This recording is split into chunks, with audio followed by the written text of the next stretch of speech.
All right, a good friend of mine joining us on the Rock the Curly W podcast this time around. He was a key member of the 2014 USA South Athletic Baseball Conference champions at Ferrum College, along with me. A good teammate of mine, as well as, I guess I'll call him a roommate. He was more of a sweet mate, but I was spending a lot of time with him anyway. One of the biggest Washington Capitals and Clemson Tiger fans out there, and now an assistant coach for baseball and a recruiting coordinator as well at Bridgewater College. Please welcome Taylor Davis. This is the Moose. What's going on, buddy? How are you? Instrumental part of the 2014 conference champion. That's very generous of you. Well, yeah, we had to slide that in there. Nobody knows about it up here. A couple of the guys, if they tune in from Ferrum, might hear that and give it a little bit of a chuckle. But yeah, that would be a chuckle depending on who's listening. So. Mars, I think you had a question about our Ferrum days, didn't you? Yeah. Describe Ty as a player in college. Oh, Lord. This should be now, good. Here's your chance. Here's your chance, big boy. And just keep in mind that I was very nice to you on that intro. He was. No. Ty was a consummate teammate, and no offense to your playing ability, but you probably overachieved over the course of your career. You know, he ended up being a really good player, and somebody that my boss, Ben Spots, when we were playing at EMU, Ty came up, and I don't think you had a great game at our place that year, but I think I had 4 hits, but okay. Well, one of the years, maybe it was down to place. Not a big deal. Not a big deal. Yeah, there you go. Humility is a great trait. Try it on for size sometimes, Ty. But no, you can call me Comer, by the way. It sounds weird hearing you call me Ty. That's true. Yeah. But no, he just played with great energy, and I think we had his freshman year. There was a guy, Taryn Hayden, that was a really good teammate, and then a guy that I graduated with, Hank Parsley. Like those two guys, in my opinion, were the leadership core of that team, especially in 2014. And then when they kind of moved on, I think Ty took that next step, at least from what I could tell. And that always impressed Coach Spots. He's like, I wish we had a guy like Comer, just guy out there bouncing around, chatting. And yeah, it's always been an opinion of mine. If you're going to show up to the yard, you're going to be there for however many hours anyway. Why not go ahead and give it your all? And then you can, and you've seen, once I left the field, a lot of times it was brain neutral. Yeah, for sure. I cut the switch off. For sure. Yeah. We might have had some other priorities after the game anyway. Yeah. Depending on how the weekend went. Yeah. Sunday night was either a time for fun or a time to sit and lock it in, get a few extra swings. Yeah. Yeah. A lot of nights in the cage with you. But hey, let's talk about I know this is a podcast and most of our guests are local guys. And we'll get to that in just a minute. But first, we'd be remiss if we didn't talk a little bit about the Washington Capitals, man. Wow. What is going on in DC right now? Well, they're down 4 players, and apparently nobody told the rest of the team. I was last night especially, and you can give some context on the game we're talking about, but they looked like a resilient group. Obviously, Backstrom and Carlson and Oshie, they've been a part of it for a while, but I couldn't be more thrilled with the addition of Chara right now. And certainly I know he scored last night, but he's, it's not like a lot of the stuff he does isn't going to turn up on the stat sheet, but I'm trying to, over the years, but pre-fandom for you, Comer, it was like they tried to bring in Jason Arnott and other guys. It just didn't work out. Other veterans, but it seems like Chara's gelling really well, and he's playing a lot right now. He's in great shape. He's like an ageless wonder. Yeah. But I think for me and my hockey expertise, to me he's like what Brooks Orpik was on the back end of his career. I think he's going to be great killing penalties. You probably don't want him in open ice a ton because he doesn't skate like he once does, but. To me, that's just him and Vanacek are the 2 biggest surprises right now. And 100%. And who knows if Samsonov and the Russian group are playing video games, we may be talking about him right now. And he's the guy that's kind of got all the hype as the second coming, and certainly he's bigger, probably a little flashier than Vanacek. But whenever you have two good goalies, that's not a bad problem to have. So I'm excited from that standpoint. Yeah. So talking about the Caps, how'd you become a Caps fan? So if folks listening can't tell, I got a pretty heavy accent, and my dad's from Elkton, and it's just ton no signs point to you being a hockey fan. Yeah, ton of hockey fans in Elkton. Yeah. But no, Dad got into it. He actually went to Bridgewater, and he got into it in college. And he said, I don't know if it was his first hockey memory, but he was here in the winter of '80 during the Miracle on Ice, and that's like his oldest stories. And shoot, the Caps didn't even exist till '76, so it's not like he could have even grown up watching them. So I guess he really, college was the turning point. And when I was younger, the Roanoke had a double-A team, and the Express, and that was Dad and I would go down there every weekend. It was exactly an hour and 20 minutes to the Roanoke Civic Center from our driveway in Stanton. So a lot of fun memories from my childhood there. It actually got to the point, and don't take this as I didn't have any friends, but I would say probably about age 9 or 10, I just told my parents, I was like, I don't want a birthday party this year. I just want to go stay, because normally they would play like Friday, Saturday, or Saturday, Sunday. And I said, I just want to go down to Roanoke for the weekend with Dad and buy me some gear, and we'll call that my birthday present. There you go. There you go. Well, that sounds like a deal to me. Yeah, it was good setup.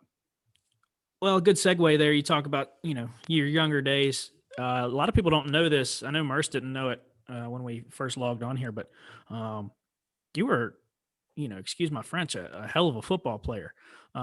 You went to high school at R.E. Lee, which is now Stanton.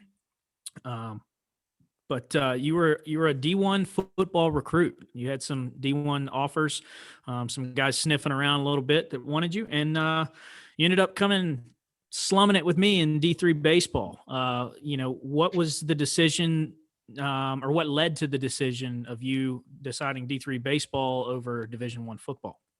Well, I'll tell you a funny story, and then give you a long answer. But I went my junior year. Not a lot of people know this, but my junior year, the Army All-America game in San Antonio every year. So those are the best, 200 seniors in the country or whatever. Well, they do a combine for the juniors, and I was selected. Like don't get me wrong, I was a decent football player, but I was not one of the best 500 in the country. But somehow I found myself on a plane to San Antonio in this combine, and shoot, I wish I had a roster of guys who were there. I know Landon Turner from Harrisonburg was there. I'll give you a lot of crap about Landon, but yeah, and that's a Division I football player. Yeah. Not me. Yeah. We hope to get him on it sometime. I think that would be a cool interview too. Yeah, he's probably got better stories than I do, because he played in the ACC and in the NFL. So, so anyway, I went down there, and the first day of the combine, they said go with the offensive lineman, obviously, and I looked like an undersized tight end with that group, and I got whipped around pretty good. Like, it was, football combines were the worst, especially for linemen, because there's no pads, and the defender has basically a running start at you, and you got to block him without using your face mask or any pads. So I got abused pretty bad, but honestly, I grew up around baseball and always loved baseball, and football on Friday nights was fun, but I didn't really find a love for the weight room until college. And I hated football practice, man. It was just miserable. And I knew pretty well, even though I got some interest from some schools, that I was never going to play college football. I just didn't love it. I mean, simply put, I love baseball, and I like football, but I didn't love it. Right. Well, and I think you need to love it. And um, it's one of those things that if you don't, it's harder to work a little extra hard in the weight room and things of that nature. And so that brings me to my next point. You know, sometimes Division I in whatever sport, even if it's in the same sport that you're getting recruited to at D3, sometimes that's not the fit. But it seems to be, especially now amongst all these high school kids, that there's a misconception that, you know, it's D1 or bust. That if you don't go D1, I'm not really worried about going and playing college ball then. Can you talk to that misconception a little bit? Well, I can give everybody out there with that opinion. Um, I can give them a piece of advice, and that would be for us. Come watch us play. You know, come watch us when Shenandoah or Randolph Macon's in town, and tell me if you can if you think you can play at this level or you're too good for this level. Yeah. You know, obviously with social media, it's horrible. Everybody's got to tweet their offers and where they're going. And I always like those tweets. I'm blessed and humbled to announce my commitment and brag on myself. And that's the biggest thing is like a lot of these people that turn their nose up to Division III, they've never even seen a game.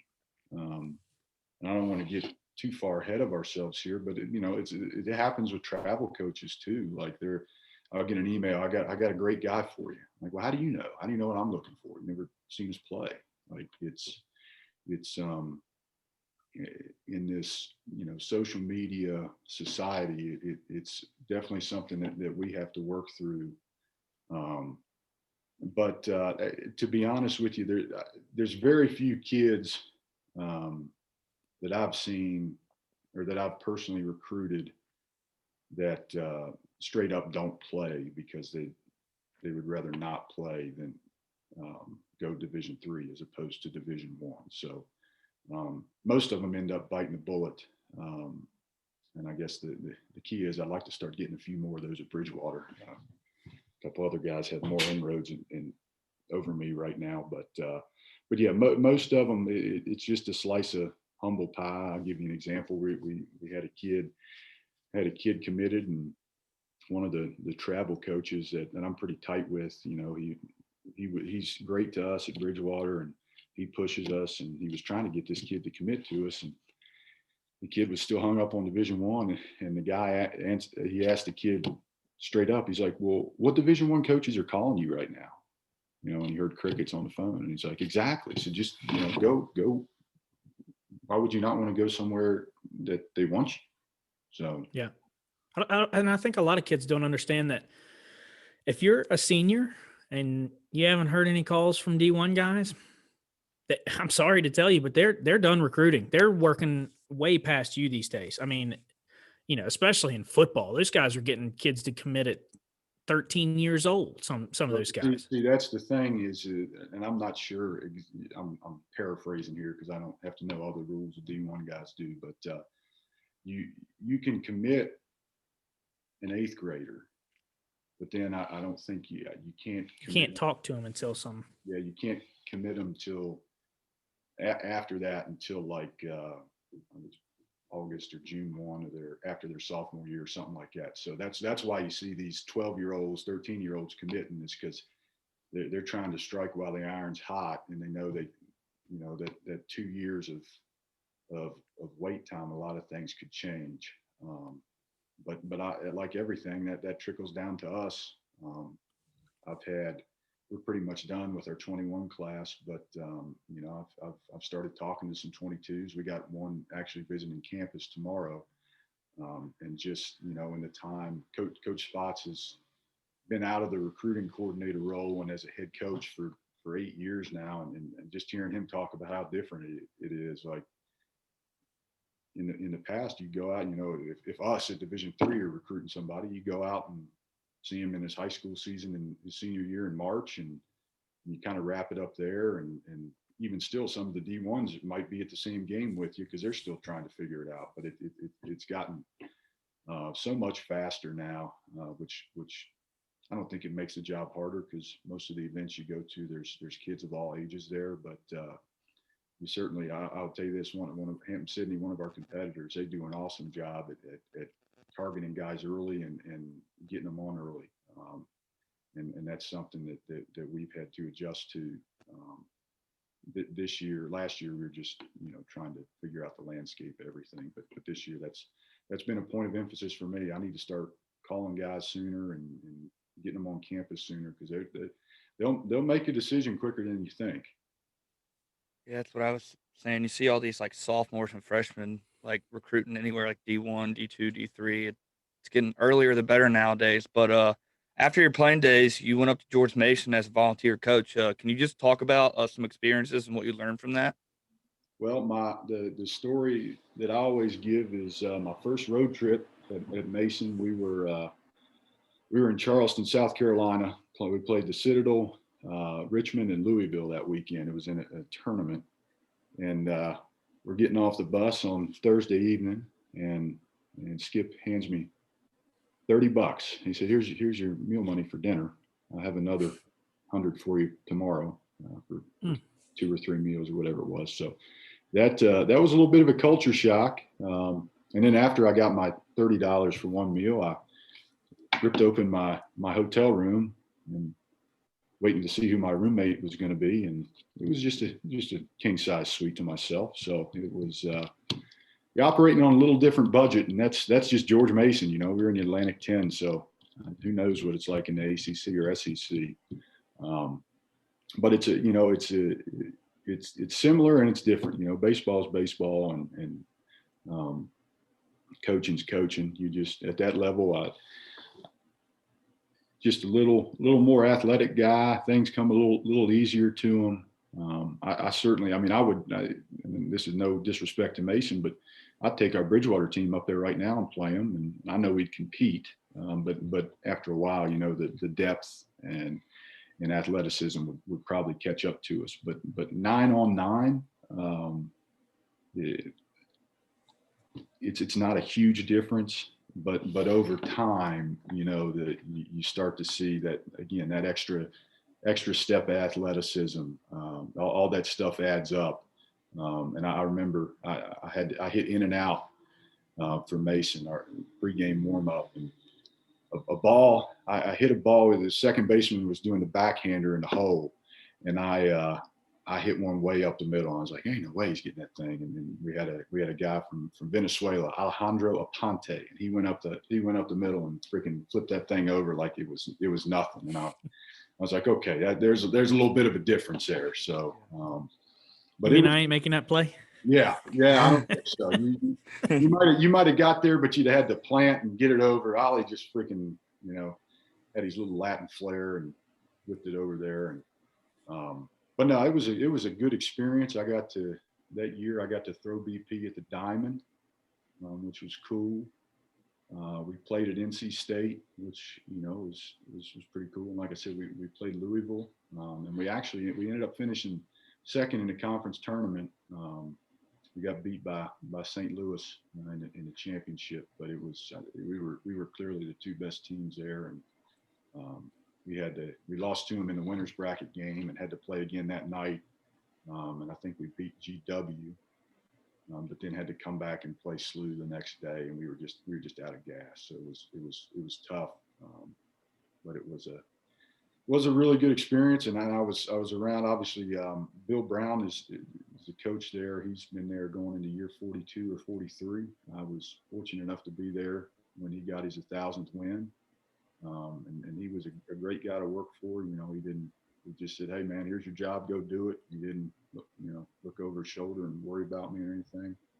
And also worked with probably the best baseball guy I've ever been around, Tag Montague. And he's a dear friend of mine. So all in all, it was a great experience, other than dealing with Northern Virginia traffic. Yeah, I feel that. We've dealt with that a few times, especially as Caps fans too. Yep. Going up there and trying to get to old Capital One, what used to be the old phone box, the Verizon Center.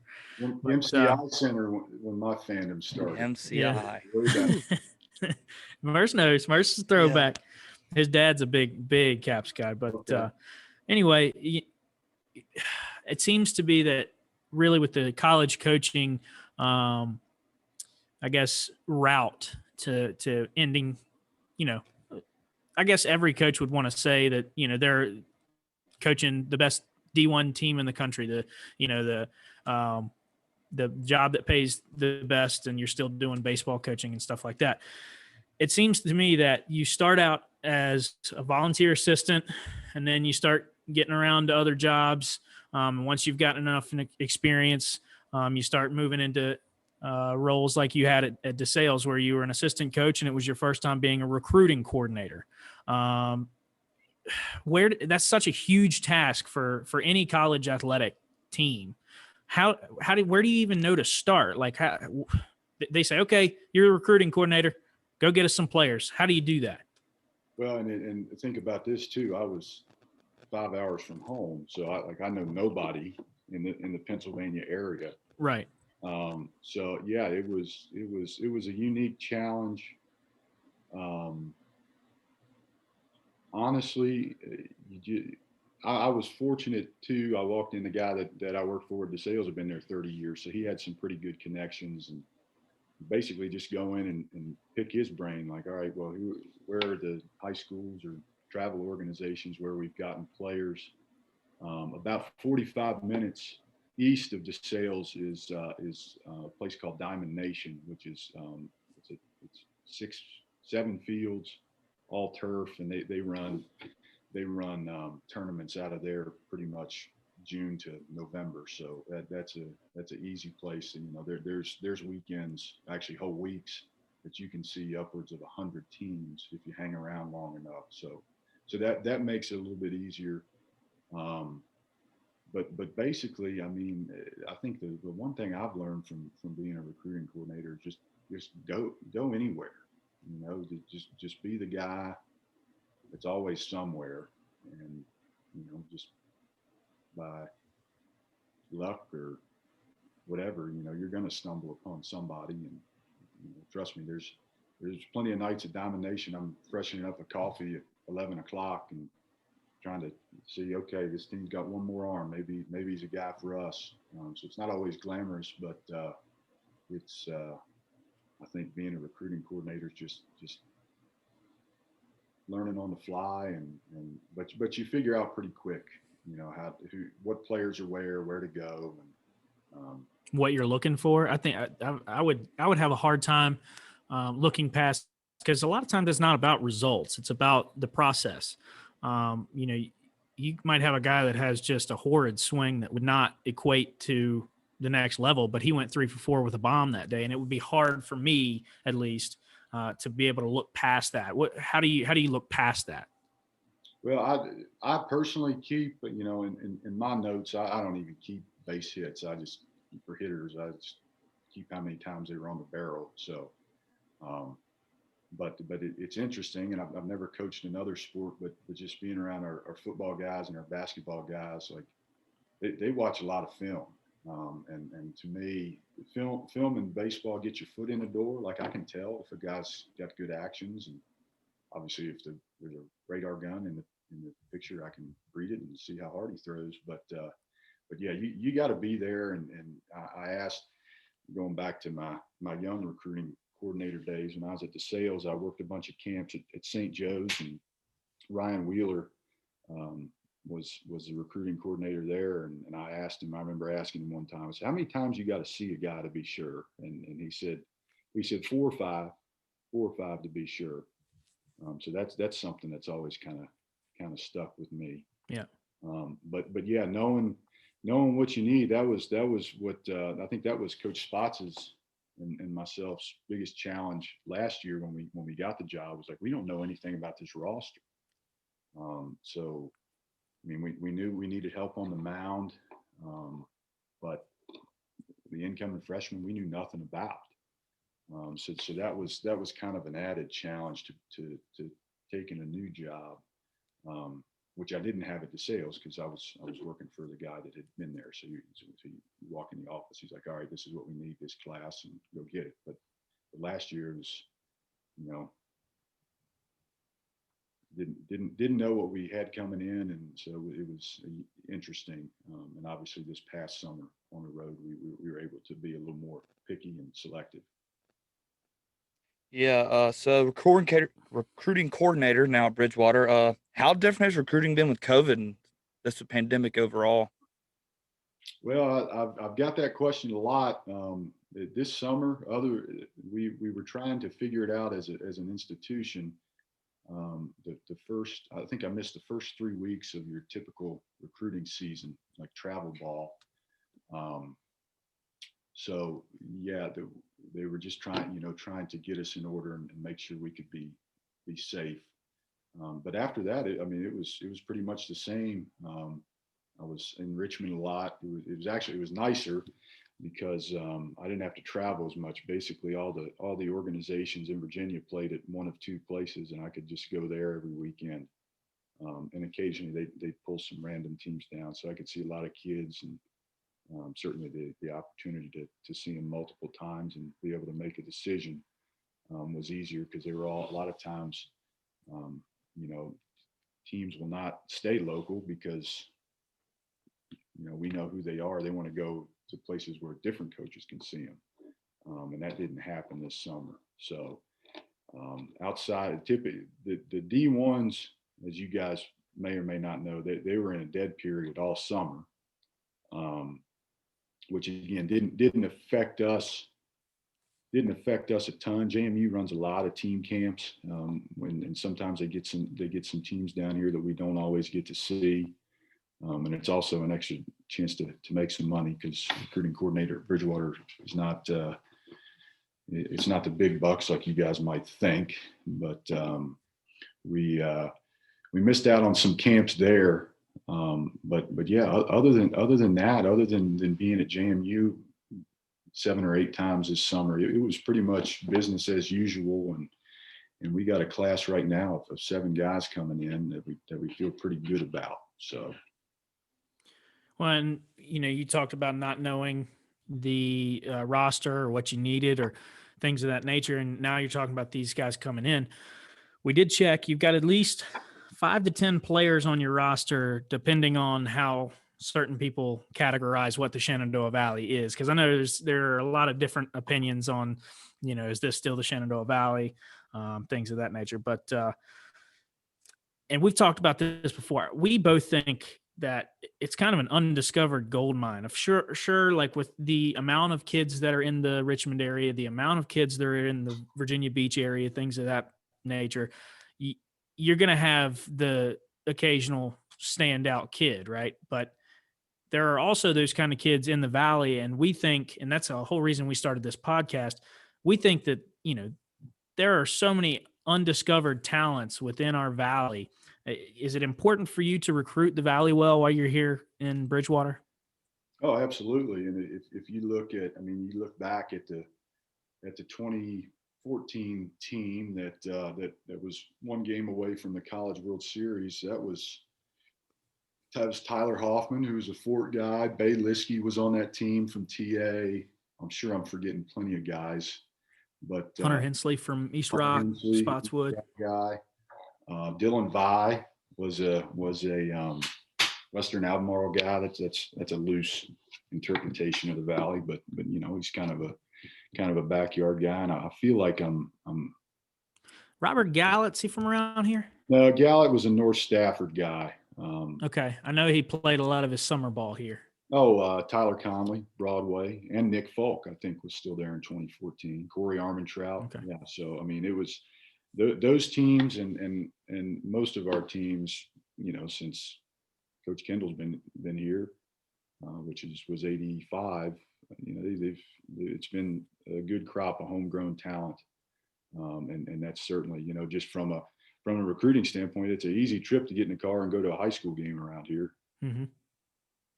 Yeah. Well, what's the squad looking like this year? You guys going to be pretty solid? Well, we lost 8 seniors last year. One of them was our number 2 pitcher, another local guy, Tucker Garrison from Spotswood. He chewed up a lot of innings over his career and was having a nice season for us last year, and he moved on. And then We lost, let me think, 4.5 everyday players from our lineup. We had the half is our catcher. We had a platoon back there, but he was a great catch and throw guy. So offensively, I think we're talented, and I coach hitters, so that's what I'll speak to first. I think we're talented, but there's some guys that don't have a ton of at bats yet, and some guys that maybe need to step into bigger role. For instance, our center fielder Jacob Grable, he hit kind of towards the bottom of the order last year. He's going to have to be a 1-2 type guy for us this year, and I think he's capable of it. There's no doubt. It's just how it is when you're transitioning into a bigger role. It's an adjustment. But yeah, we have some talented guys. We actually have a kid. He's hit 421 in both years of college baseball, and I know it's not like hitting 250, which is a pretty standard number. He's hit 421 in 1+ seasons of college baseball, and he's got the ugliest swing you'll ever see. But he just finds barrels. Yeah, he's a pest, old school type player. That's our left fielder, Jared Beesnecker. He's a cage rat. He's in there all the time, so he does a good job. Pitching wise, we again kind of the same type deal. We return our number one, Hunter Moore from mathematics. Is really good. He's 86, 88. That's 76, 78 mile an hour slider. So he can go toe to toe with anybody in Yodak. And past that, we lost Garrison and didn't. I think the most frustrating thing about getting shut down in COVID last year was we never had one of those. You know how it is. You got a doubleheader on Saturday, a midweek Tuesday, a midweek Wednesday, and a doubleheader the next Saturday. And you really get tested with your pitching depth. And we never had one of those weeks. So kind of how I was talking about our offense. There's some talent there, but they're just guys that don't have a ton of experience yet. But our number one, Hunter Moore, like I said, he's a tremendous player, and our other two starters will probably be Hunter Clever, who's a sophomore from Waynesboro, PA, tough kid, might play some outfield for us too, and then a local guy, Warren Garber from Turner Ashby, who's just a solid pitcher, going to be down in the zone and know who he is. Spin a breaking ball when you need him to. Just kind of a steady Eddie type guy who will eat you up some innings, and during the he'll be midweek conference starter, so it's an important role. Good deal. Well, Mercer, you got any other questions? No, I'm good. Awesome. Well, Moose, we really appreciate you coming on. I had to get you on, especially as a guy that has grown up in the Valley, loves his Valley ties, and knows how important it is to really kind of showcase what we've got here in the Valley. So really appreciate you taking the time to hop on here with us. Well, I gave you a little bit of a rigmarole getting on here late, but you didn't give me too much guff about it. So I guess we're all good, man. I appreciate you. Yeah, I'm not guffy as we would call. That's true. Jordan Carmody. I hope Carmody actually tunes into this one. It'd be interesting to. I told him and Bill are both. They better listen. Better tune in. Biller's got to come on at some point too. Yeah, I was going to say, hopefully you can find a better speaker next week. I know you scraping the bottom of the barrel with me, but I appreciate it, guys. A lot of fun. We touched on everything. We got Caps, we got Bridgewater baseball. Shoot, that's the only things we got Kate Gordon coming up next week, I'm sure. So I think you might get blown out of the water next week, big guy. Yeah, Kate's pretty good. She's a little more personable than I am, for sure. She came when Tristan came and visited. She came and Buck was there. And Buck's a soft-spoken guy. He ain't gonna get a ton out of him. But Kate was on the tour. She's played a couple years at softball at JMU, and it was like she was on the tour at Bridgewater herself. She was asking questions and it's kind of being mom, asking all those non-baseball questions that Tristan wasn't asking. So it should be good. Yeah. Well, as they say, you'll have that. You'll have it. No, really appreciate it, Moose, and we'll catch you on down the road. Maybe get you back during the season at some point. See how you guys are doing. So, Absolutely. Love All right. to do it. sounds good, man. Thanks, Moose. Yeah. Thanks, guys.